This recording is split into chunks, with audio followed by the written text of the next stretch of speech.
Так, ребята, всем привет! Вещаю сегодня со своего автомобиля гибридного. Трансляцию такую. Хочу поговорить немного о гибридных автомобилях. Вот. Немножко, в частности, поговорю немного о Хондах, немного поговорю о Тойотах, о Лексусах. Ну и как бы те машины, которые мы ремонтируем, в принципе. Вот. Хочу рассказать, как покупать эти гибриды, в принципе. Как покупать можно, как покупать нельзя, с какими машинами можно сталкиваться, ну, какие лучше, как бы, как бы вообще, по идее, таких машин нету, которые, как бы, покупать не надо было бы. В принципе, они все машины для каждого, как бы, своего клиента, можно так сказать. Каждый клиент выбирает то, что ему нужно. Вот. Ну, а так, в принципе, машины гибридные, они все хорошие. Единственное, что я могу сказать, что разделить эти рынки на более бюджетные автомобили, хотя они уже для наших, как сказать-то, возможностей не совсем-то уж и бюджетные для российских, как бы, реалий, можно сказать, что это не бюджетные автомобили вовсе, но, тем не менее, если брать, допустим, Toyota Fielder, Aqua, это у нас самый такой, можно сказать, низкий класс гибридов в плане цены автомобилей, да. Потом из Honda я могу сюда добавить Honda Fit и шаттлы. Потом что еще у нас идет-то? Везель, уже более дорогая машина, по идее это уже мини-компакт, кроссовер считается, уже более дорогущий класс. Хотя по сути начинка у него вся фитовская, и я бы его не причислял бы к крутому классу. Почему? Потому что крутой класс Honda это уже идет где-то примерно Stepwagon, CR-V. CR-V, наверное, все-таки больше. Потому что у Stepwagon тот же самый мотор L15, который ставится на все фитообразные автомобили, по сути. Он немножко, конечно, как бы форсунки у него высокого давления чуть-чуть они круче сделали, лошадей добавили, и все в этом плане. Вот. То есть двигатель, в принципе, 15L он модернизированный, а по факту он тот же самый фитообразный. Поэтому машина, по сути, такого обычного класса. Просто она у нас очень дорого стоит, нереальных каких-то денег. А так, брать, если из Toyota, то это Aqua, Fielder, тот же самый Sienta. Эти все автомобили считаются бюджетные. Вот. Потом берем уже более дорогие классы автомобилей. Это Camry, Harrier, Crown. Вот. Тот же самый Toyota Sai туда же уходит, получается, в более дорогущий класс. У него более качество отделки лучше. Более премиальный автомобиль могу записать, наверное, все-таки Lexus, AS300, 250, вот эти вот все модели, короче. RX, соответственно, это уже премиальный класс автомобиля, конечно. Ну и что там могу сказать? AS 200H, которая, что ли, она, в принципе, как бы, да, в принципе, это Prius, только у него внутри отделка покруче, и все. Ну, как бы так могу сказать. Вот такие машины у нас существуют. Есть еще минивены, Нохи, Воксики. Это у нас считаются тоже более бюджетные микроавтобусы. Вот. Цена у них сейчас нифига не бюджетная. 3 мульта, 2,5-3 миллиона они стоят. Вот. А более премиальный это у нас, конечно, Альфард идет, потом тот же самый, что у нас там еще это идет, Wildfire идет, там вот эти вот микроавтобусы, они более уже дорогущего класса. Вот. Esquire могу причислить к середнячкам, потому что по сути это тот же самый Voxy Nog, только отделка у него немножко получше, комплектация покучерявее, капитанские сиденья, кожаный салон и все такое. Хотя у Ноха, Вокси тоже есть такие комплектации, типа как Керамики 2, там все такое. В общем, это я разобрал вам по классификации автомобилям. Вот. По своей сущности, по характеристикам автомобилей, я имею в виду в техническом плане, все, что бюджетное, оно более худшего качества и по самой электронике. Наверное, батарейка у них всегда середина просаживается, как бы так. То есть эти машины более расположены к поломкам. Вот. Но запчасти на них более-менее все равно подешевле. То есть ломаются чаще, а запчасти подешевле, чем на тех, которых ломаются реже. Реже ломаются у нас автомобили уже более премиального класса. Это вот, я говорю, Camry, Harrier, Crown. Если они в хорошем состоянии, то есть у них гибридная система немного покруче работает, батарейки более живучие, гибридная система более стойкая. Вот. Но это я вам рассказываю ту картину именно, как вижу это все я. Может быть, кто-то будет спорить со мной, ну, как бы не, это его право, потому что, может быть, что-то я не догоняю. Но я, в принципе, все это, весь рынок, вот как вижу, так я его и хочу рассказать. Вот, в принципе, 1,5 года мы уже занимаемся гибридными. Эту кухню я уже как бы всю уже более-менее начал знать. И как-то вот так вот, в общем-то. Есть машины, еще по классификациям могу их различить. Это гибриды, это те, которые работают на гибридных аккумуляторах. Ну, это в Toyota я имею в виду. У Honda везде идет литий-ионка. Вот. И у них совсем другая гибридная система. Если у Toyota всю гибридную работу выполняет инвертор и батарея, то у Honda немножко все по-другому. Там всю гибридную работу выполняет роботизированная коробка передач. Ну или, скажем, есть недогибриды. Это Fit второго поколения, Fit Shuttle. Машины, которые шли у нас с 10 по-моему, по 14 года. Вот. Это недогибриды. У них там немножко другая ситуация. Там практически всегда работает мотор. Вот. Но 50% крутящего момента им дает, получается, электромотора. Вот. Именно от батареи. Поэтому эти машины считаются недогибриды. Но экономят бензин они тоже хорошо, в принципе.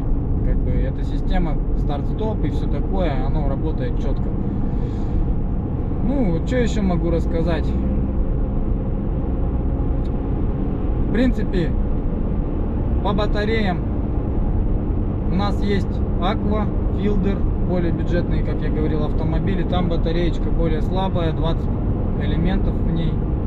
Есть автомобили Prius 30, Альфа и все такие тачки, типа как тот же самый Voxy, Nog, Esquire. Эти машины имеют 28 элементов. Вот. Более премиальные тачки типа Camry, Crown, Harrier имеют 32 элемента. Вот. Как-то так. В общем, чем больше круче машина, тем у нее сильнее, конечно, батарейка. Чем двигатель у нее объемнее, тем ей много больше надо энергии. Как-то вот так это все сделано, в принципе. Ну, что еще могу рассказать? Красоту могу показать маленько. Вот такая у нас красота. Выбрался сегодня просто покататься. Из-за того, что день у нас очень красивый, хороший. Прям сегодня такой теплый день, солнечный. И решил немножко прокатиться по Хангаласскому улусу. Вот. Домой к себе еду. Просто прокатиться, посмотреть. Ну а так, в принципе, что еще могу рассказать? Поехали дальше про гибриды рассказывать. Какие у нас часто распространенные болячки гибридов, в принципе, есть? Ну, болячки гибридов, это, конечно, у Toyota это батарея. У Honda это та же самая роботизированная коробка передач.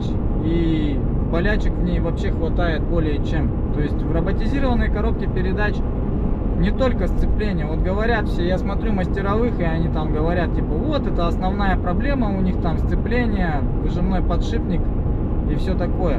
Но я не соглашусь, что там только выжимной подшипник. Там вообще в целом весь робот, он проблемный узел. Там много чего есть проблемного.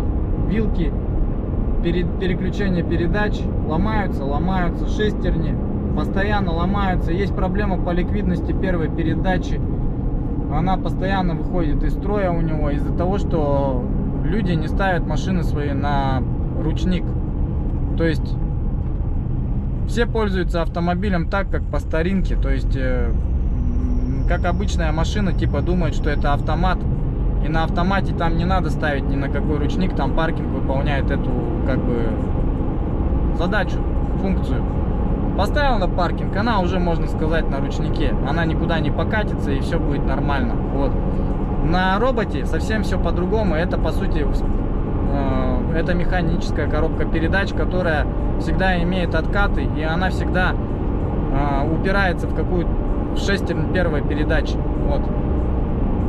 Поэтому шестерня разбивается у нее, получается. Постоянно есть люфт, выработка потом. Эта выработка все больше и больше. При переключении вперед-назад, при переключении, то есть при старте просто с места, с горки, она начинает как бы все больше и больше разбивать. Этот суммарный люфт появляется и разбивается все больше. Поэтому у нее выходит ликвидность первой передачи, ну и много чего, как бы так. Тоже рассказываю так, как я это вижу. Может, кто-то со мной опять же поспорит. Вот. Но я всю картину вижу так. Есть проблема по коробке передач с теми же самыми актуаторами, бачками актуаторов. Они бывают очень часто выходят из строя от плохой тормозной жидкости. Если тормозуха не меняется, вы с этой чачей катаетесь постоянно, с зеленой в бачке. Там уже что только нету, там и гель, там и порошок старый от 5P8 оставшийся, из подшипника силикон плавает. В общем, вот эта вся хиромантия, она убивает ваш подшипник. Подшипник начинает убивать дальше диски сцепления. А диски сцепления, когда плохо выжимаются, пробуксовки имеют и все такое, они тянут за собой дальше роботизированную коробку передач. В итоге вы наматываетесь, как повезет, в общем. Когда вы приезжаете в сервис, вы думаете: ой, да там подшипник, сейчас отделаюсь только подшипником. А может быть, вообще отделаюсь подшипником только холостого хода и все. Нет, ребята, если вы катаетесь с плохим маслом, масло тоже очень сильно решает. То есть перекатка масла убивает ваши шестерни. И все эта тема, она накладывается друг на дружку. Это, можно сказать, как здоровье у человека. Если вы подхватили какую-то простуду, эта простуда может превратиться в пневмонию. Вот. Если вовремя не обратиться, допустим, за медицинской помощью или самому как-то не подлечиться и все такое. Поэтому вот такие вот дела, ребята. Так я вам хочу это все преподнести. Робот, у него много проблем. Не только выжимной подшипник. Но основная, конечно, идет все от узла выжимного подшипника. Это, можно сказать, егошняя производная. Вот, как-то так. Поэтому следите за своими подшипниками. Обслуживать этот узел надо на 100 тысячах километров. Надо достать этот подшипник с роботизированной коробки передач и обслужить его. Перемазать смазочкой, посмотреть, сальнички все на месте, бегут, не бегут, все поменять, заменить все тормозные жидкости, откалибровать автомобиль, и все будет у вас замечательно ездить. Это вот по обслуживанию роботизированных Honda. Дальше поехали по обслуживанию ВВБ Toyota. Почему? Очень частая причина — перегрев батареи. Та же самая ошибка P0A80, PA080, то есть это ошибка Replace Battery Hybrid Battery.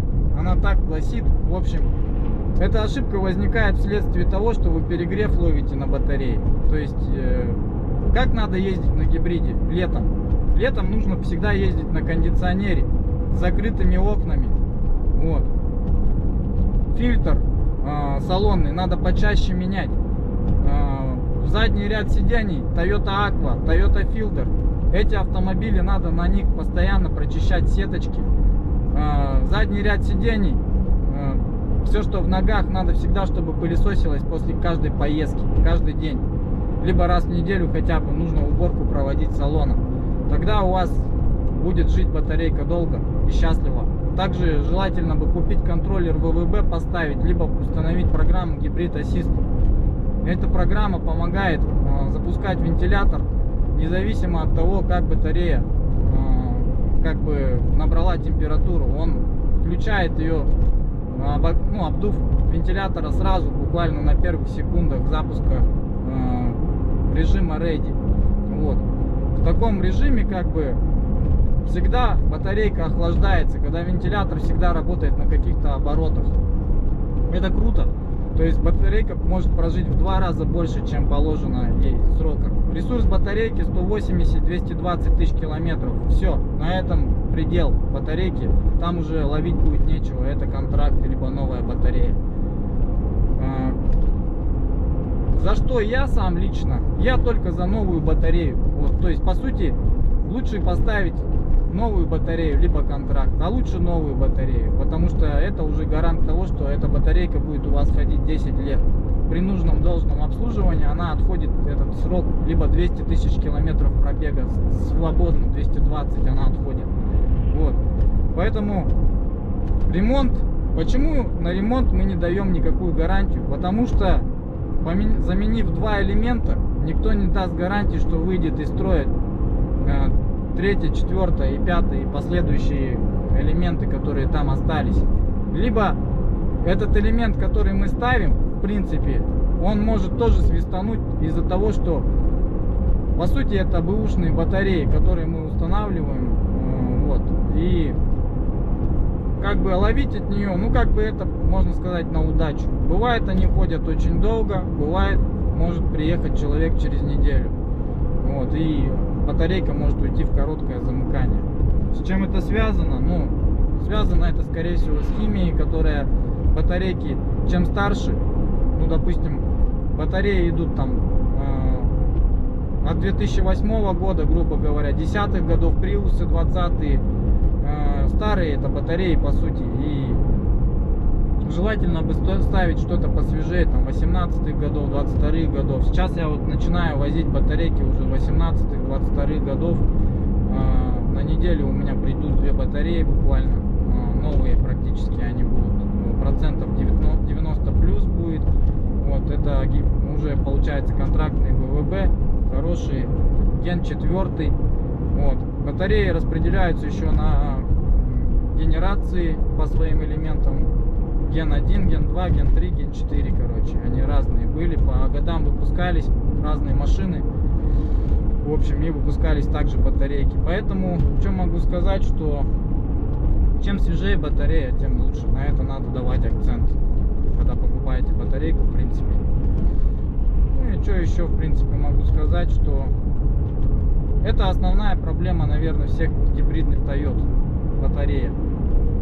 Выходит она из строя от перегрева, из-за того, что не следите, сеточка забивается, батарея ловит перегрев, недели 2 хватает, чтобы элементы пошли деградировать. А потом, когда вы начинаете ошибку P080 постоянно сбрасывать аккумулятором, то у вас идет деградация элементов. То есть элемент слабый тянет за собой сильные элементы.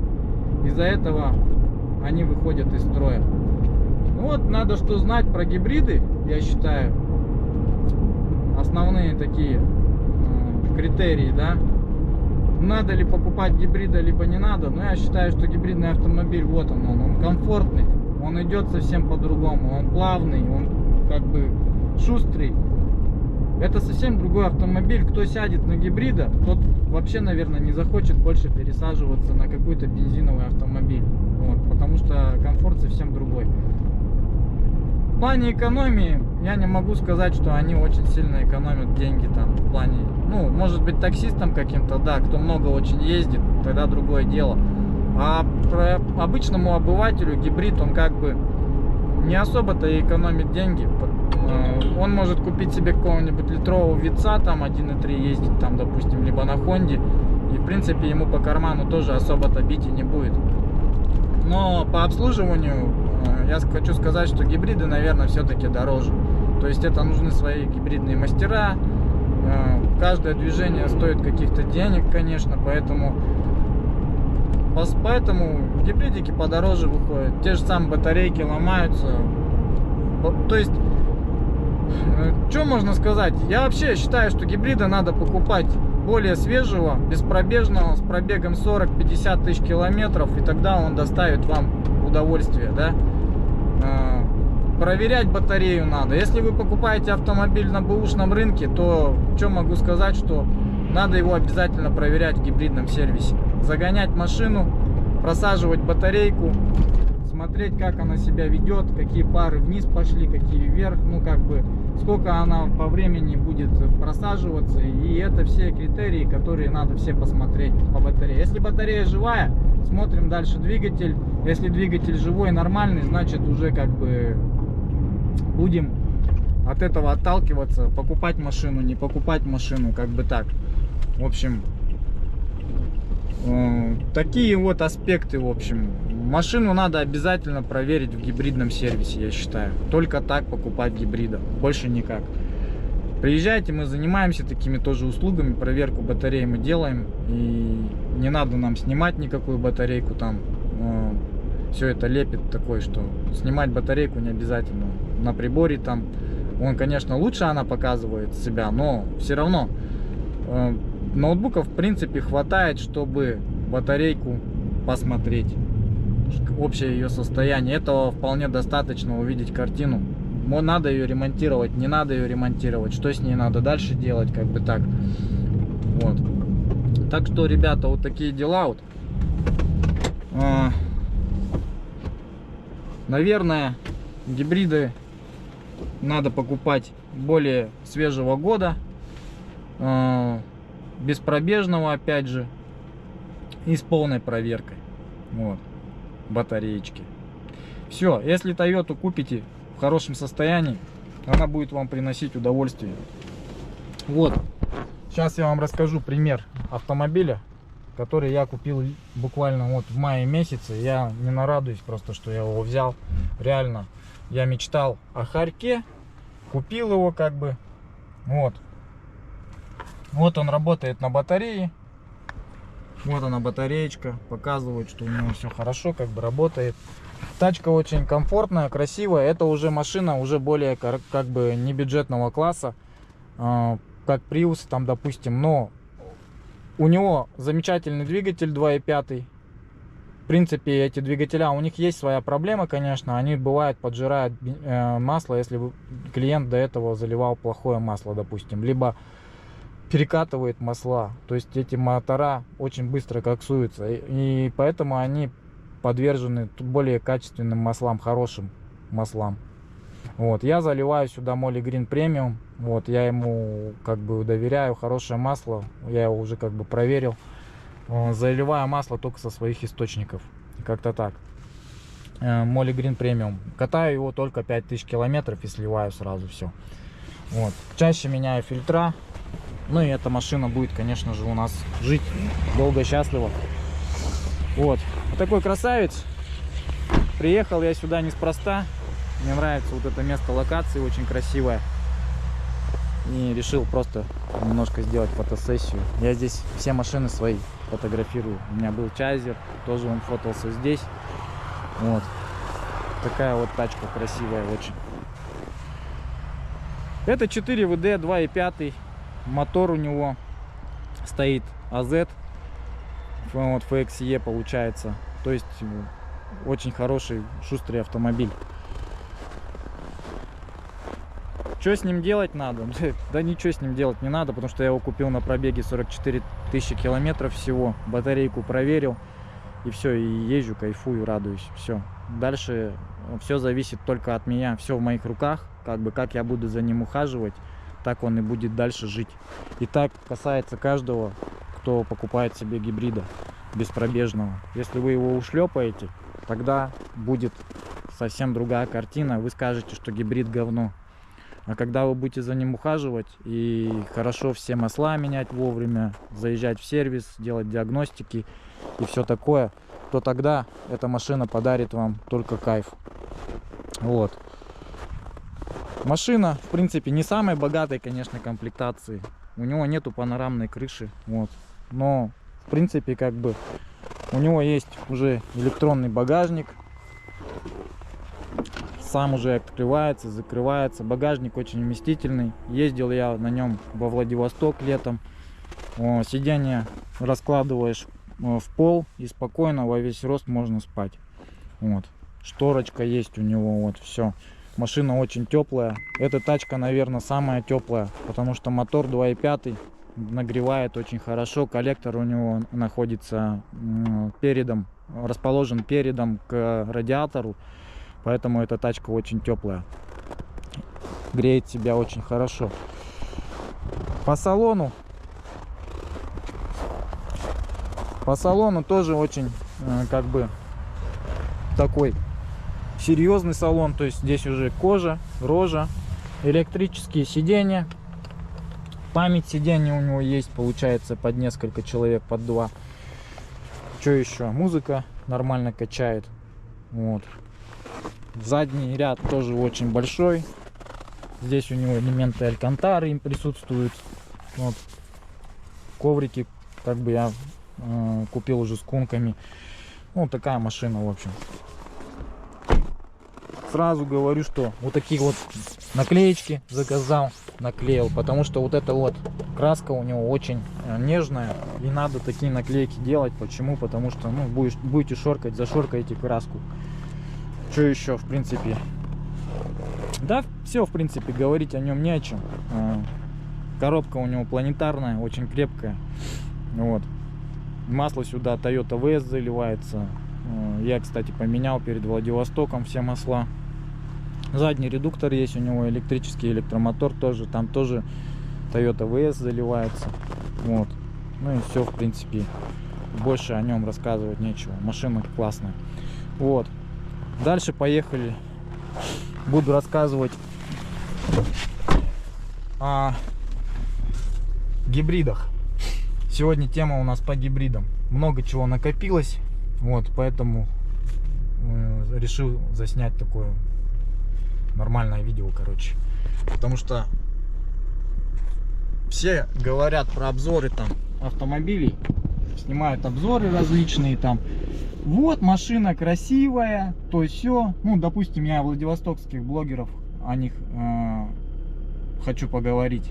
Все вы вот эти продаваны, которые там, Сфера Кар, и все вот эти, которые блогеры, все вы рассказываете красиво, что вот машина такая-то, проходная, о цене ее не рассказываете, как ее завести, сколько ваша там комиссия и то такое все.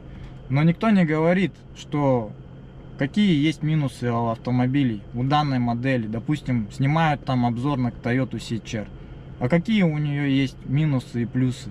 Об этом никто не говорит. Люди покупают машины и не знают вообще, что они покупают себе. Они покупают просто красивую картинку, не зная егошние технические характеристики, технические, так сказать, потребности, что, как его потом обслуживать, какие масла заливать, на каких пробегах, обслужены ли это автомобиль или нет. С Японии тачки приходят в большинстве случаев своих не обслуженные. Вот. Фирмы, которые завозят автомобили, в принципе, их никогда не обслуживают. Ну, может быть, где-то там кто-то просит специально, наверное, тогда идет обслуживание. А так, в принципе, как бы тачки-то не обслуженные идут. Вот. Никто, наверное, за свой счет-то масла-то там и не меняет. Вот. Техническая сторона автомобиля тоже не проверяется. У нас был случай, когда тачка приехала фрит, человек заказал через аукцион, а машина приехала уже с убитым вариатором сразу. Ну, с убитым в плане там подшипник, короче, у него на вариаторе сильно жужжал. Ну, как бы при покупке, ну, то есть не посмотрели этот момент, не дали никаких человеку гарантий и все такое. Продали, просто впарили автомобиль, он ее забрал, ну и остался со своей, можно сказать, проблемой. То есть человек ждал кайфа какого-то, купил машину, потратил, можно сказать, последние деньги, а тачка пришла, в которую надо вкладывать еще бабло. Тоже не очень-то как бы приятно. Вот. Что еще могу рассказать? Никто не говорит о проблемах, как я говорю, автомобиля. Вот, допустим, взять Toyota CHR, у него проблем достаточно тоже. То есть говорят, что купить лучше. По идее, егошний конкурент это Везель. Вот. Но у Везеля есть проблема с роботизированной коробкой передач, да? Его надо обслуживать. И вторая проблема у него это очень часто забивается, карбонизируется, я могу так сказать, что у него очень сильно карбонизируется, коксуется двигатель. То есть Этот двигатель коксуется от того, что у него есть система рециркуляции газов. Это система EGR. Она есть и на приусах 30-х, очень болезненная, и на аквах, и на филдерах, на сиенте той же самой. Все автомобили, которые аквообразные, вицы те же самые гибридные. Вот, на них на всех стоит клапан EGR. На Хондах на всех стоит клапан EGR абсолютно. Но на Хонде он забивается чуть меньше. То есть пока клапан не уходит в ошибку, он как бы не дает о себе знать. Но забивает он систему очень сильно. То есть каким образом можно победить это, я не знаю. Ну, в принципе, глушить, наверное, все-таки EGR прошивкой. Вот. С другой стороны, глушить EGR — это потерять какое-то количество мощности. Машина немножко, наверное, себя по-другому как-то начинает вести. И никто не говорит, что вы уйдете совсем от карбонизации двигателя. То есть она, может быть, ее и отдалит на какой-то промежуток времени.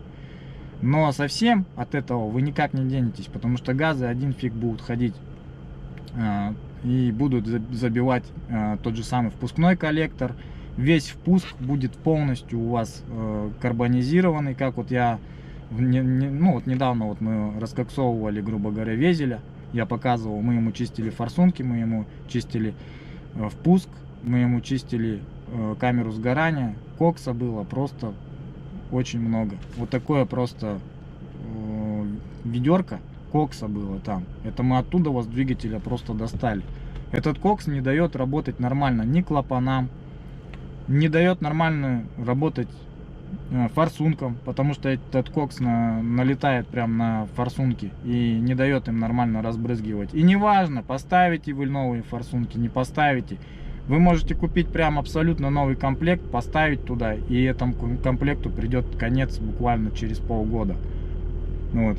Каким образом приходит конец этим форсункам, везелевским, фитовским и всем этим хондовским, которые работают на GDI системе? Да все очень просто. Кокс, тот, который там в цилиндре находится, цилиндр при моменте сжатия просто подплевывает на него вот этот вот нагар, на форсунку прям. Форсунка находится сверху прям над цилиндром. И он его туда хлоп накинул. Опять цикл сжатия, хоп, накинул. И так она слоями там потихоньку, помаленечку. До 50 тысяч километров хватает, чтобы форсунку просто замотало, забило конкретно. Вот и все. Дальше какие действия? Ну, поменяли вы новые форсунки, поставили. Тот кокс, который там есть уже в камере сгорания, он все равно там есть. И он начинает опять эту форсунку как бы заэтовать. То есть как уйти можно от этой проблемы? Либо чистить камеру сгорания, впускной коллектор, клапана. Почему летят эти пропуски на везелях? А потому что клапана начинают карбонизироваться. И посадочное место клапана тоже начинает карбонизироваться. И клапан начинает либо недозакрываться, либо закрываться, либо подзакусывать его начинает. Из-за этого летят пропуски по зажиганию. Тепловые зазоры абсолютно все уходят полностью напрочь. Поэтому решение проблемы на везелях можно сделать только таким образом, что почистить весь впускной коллектор, почистить клапана. Мы сейчас будем покупать специальную машину, которая будет прочищать все эти клапана. Вот. Именно там потом расскажу. Это чуть далекая тема. Это очень крутая будет технология, по которой будет чиститься это все дело. Ну, как бы уже не с помощью химии я буду чистить, а немножко по-другому. Вот. Клапана становятся как новые. Вот. Ну и в общем, после того, как вы почистили клапана, соответственно, зазоры у них уже меняются сразу же после чистки. Что надо делать? Сразу надо делать, получается, регулировку клапанов. Вот когда отрегулируешь уже после этого всего клапана, тогда будет все нормально. И после этого на чистую камеру сгорания и на чистый впускной коллектор ставятся новые форсунки. Желательно почистить тоже систему рециркуляции газов. Там у Хонды есть канал. Этот канал надо чистить. Плюс клапан EGR самого тоже надо, по идее, чистить. Вот и все. И тогда вы решите проблему с пропусками по зажиганию. Только тогда.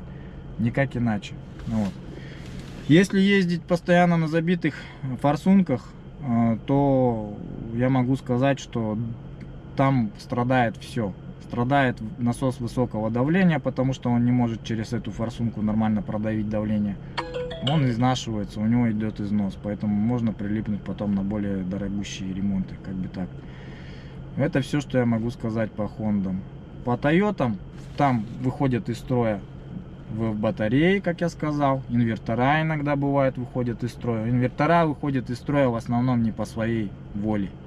Инвертора выходят у них из-за того, что они ловят перегревы. Некоторые короткие замыкания делают, клеммы путают, минус-плюс, короче, на аккумуляторе и много чего. При прикуривании тоже бывает, что путают клеммы, тоже сжигают все напрочь. Поэтому приколов там с гибридами много на самом деле. И, в общем-то, гидробустеры тоже ломаются на гибридных автомобилях. Но это на Toyota, Honda ломаются постоянно блоки ABS из-за того, что тормозная жидкость не меняется, как бы, и много-много чего. То есть видите, сколько много всяких проблем у гибридов на самом деле. И когда это все дело не обслуживаешь, в общем-то, все это печально кончается. В общем, наверное, про гибриды немножко завершу. Сегодня выпуск интересный. По времени это очень много. Кому нравится такая рубрика разговор о гибридах, я много чего могу, конечно, пояснить. Вот, задавайте вопросы, о чем рассказать в комментариях, и я попробую как-то это все дело рассказать. Вот. Сам я много чего, конечно, сам не знаю. Я не буду говорить, что я там супер специалист какой-то там. Я появился на этом поприще 1,5 года всего назад. Я очень благодарен нашему, так сказать, автосервису во Владивостоке. Всем привет! Это вот у нас есть Роман по гибридам, мастер во Владике. Вот, гибридный УЛАП. Всем ребятам привет! Я очень вам всем благодарен, потому что вы мне дали дорогу в это направление. Я побаивался сначала, потом как бы понял, что в принципе бояться нечего. Когда надо, позвонишь, вы поможете. Когда надо, чем-то как бы, то есть я вообще благодарен, конечно, этим ребятам. Если бы не они, я бы много чего, как бы, может быть, побоялся бы делать. Вот. Ну, так вот все круто, что есть целые команды. Я очень благодарен нашей команде Honda.ru Team. Пацаны, всем привет. С этой командой я двигаюсь по Хондам. Honda.ru Team. Вот такие замечательные пацаны. Нас очень много. Это Красноярск, это Иркутск, это Хабаровск, это Петербург. Миша, привет. Ну, всем ребятам, которые как бы мы в одной команде, в одной упряжке, я хочу сказать тоже спасибо. И мы все друг другу помогаем. Все на самом деле очень круто. Будем дальше ремонтировать гибридики. И дальше будем развивать эту тематику. То есть дальше у нас все интереснее. Дальше пойдут у нас китайские автомобили, наверное, чинганы всякие разные. Они скоро к нам придут, в Якутск тоже. 100% они скоро придут. К ним надо готовиться. Ну, в плане того, что изучать маленечко этот рынок тоже. Вот. Ну и в принципе все. С вами был Евгений, Гибрид-центр Якутск. Всем пока.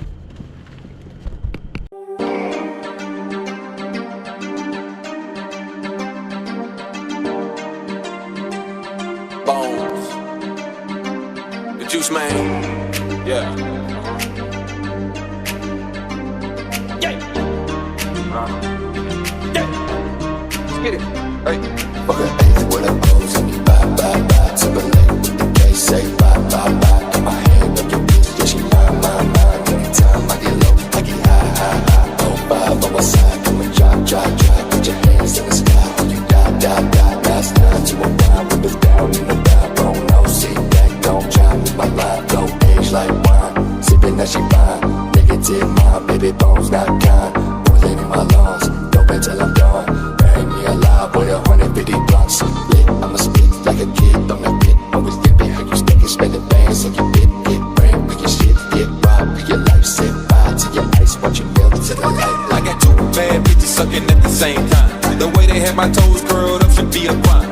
me up some killer, bitch, I smoke that homicide. Doctor did a CAT scan, he said, boy, your brain's fried. I seen goons out to meet you, it won't be no drive-by. Put a ticket on your head, now that's money on your mind.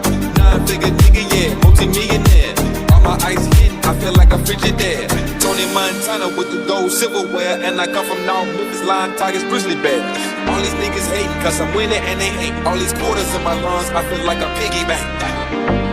I feel like a piggy bank. I feel like a piggy bank. All these quarters in my lungs, I feel like a piggy bank. What you hoes think? For the A's with a pose, bye, bye, bye, Timberlake. They say bye, bye, bye. Got my hand on your bitch, yeah, she mine, mine, mine. Anytime I get low, I get high, high, high. For the A's with a pose, bye, bye, bye, Timberlake. They say bye, bye, bye. Got my hand on your bitch, yeah, she mine, mine, mine. Anytime I get low, I get high, high, high.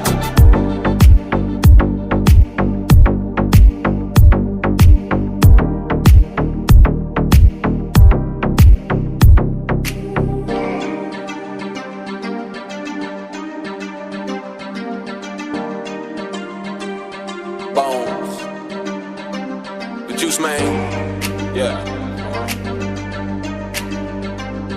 Yeah. Yeah. Let's get it. Hey. Fuck a A's with a pose, bye, bye, bye, Timberlake.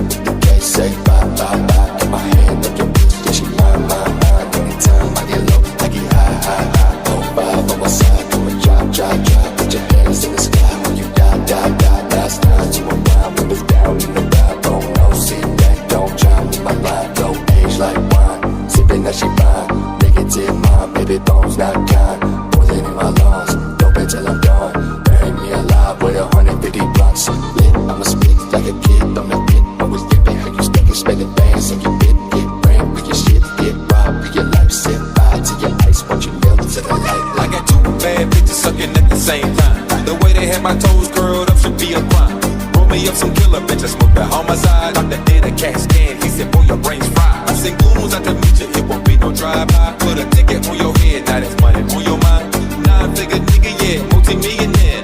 All my ice hit, I feel like a Frigidaire. Tony Montana with the gold silverware. And I come from North Memphis, Lion, Tigers, Grizzly Bear. All these niggas hate, cause I'm winning and they hate. All these quarters in my lungs, I feel like a piggy bank. I feel like a piggy bank. I feel like a piggy bank. All these quarters in my lungs, I feel like a piggy bank.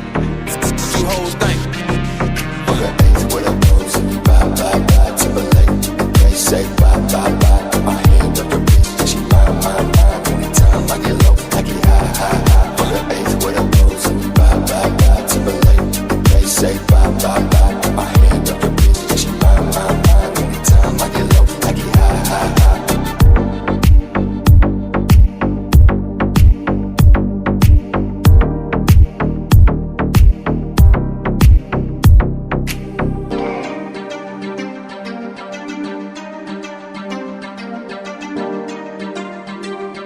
Bones.